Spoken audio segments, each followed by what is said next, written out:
I remember it was probably December of 2016 when I first learned about Pizzagate.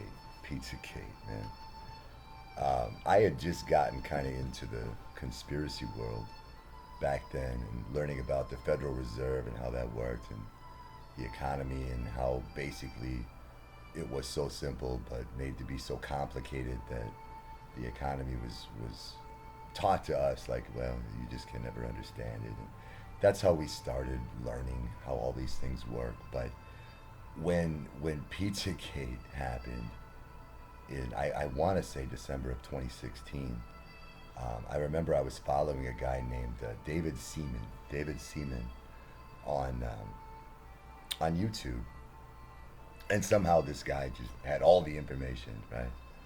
Had all the information, and I followed him real closely for months. Um, and I guess I couldn't believe what I was seeing, and I shielded myself from the reality of it so that I could learn what was actually going on in running the world from the shadows, you know, and how evil it really was. But I know that until very recently, um, never really thought about how disgusting, how disgustingly evil, and there really are no words for it, what has happened on this earth with the children, you know, the babies.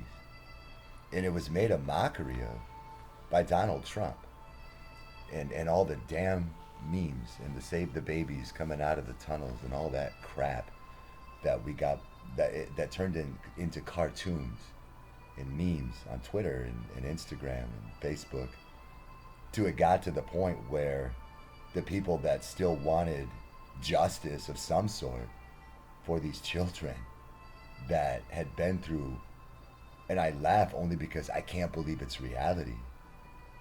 These children who had been through things that I could never imagine as an adult going through, let alone having your purity and innocence uh, torn from you in ways that I don't think are recoverable, truly aren't recoverable for those who have gone through that and still survive if they exist. And I've known for a long time now that there's barely any children left at all. And the truth of the matter is, the witches ate them all. They ate them all. And all you have to do to find the facts on that is watch anything Warner Brothers ever put out, right? It's always the truth hidden in plain sight. And when you think about the actuality of that, and not just the words, the witches ate them all, ate them, the babies, and the babies being the favorite because those are the most tender, like veal.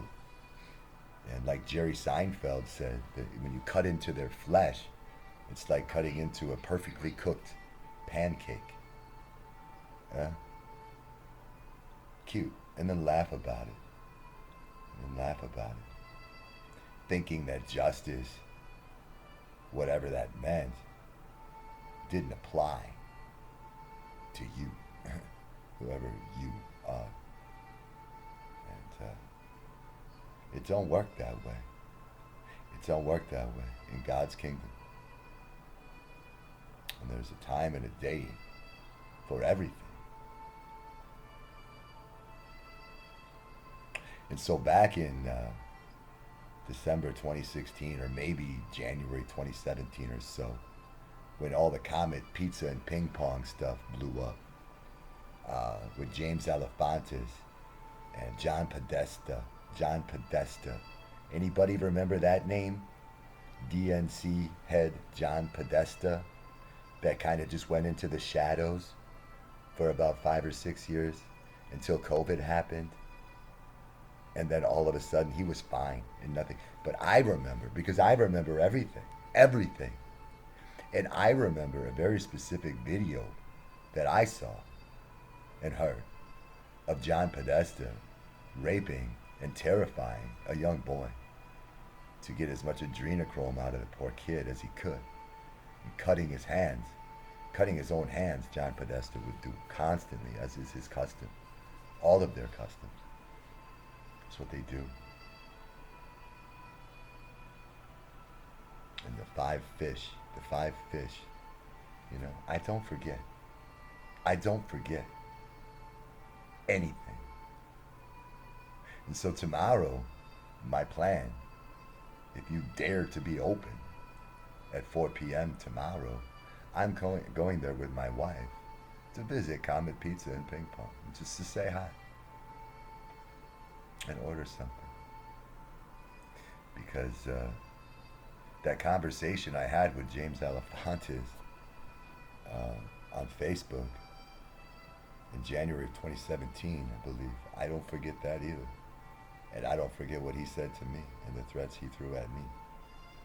And I don't return threats for threats. I return threats with business.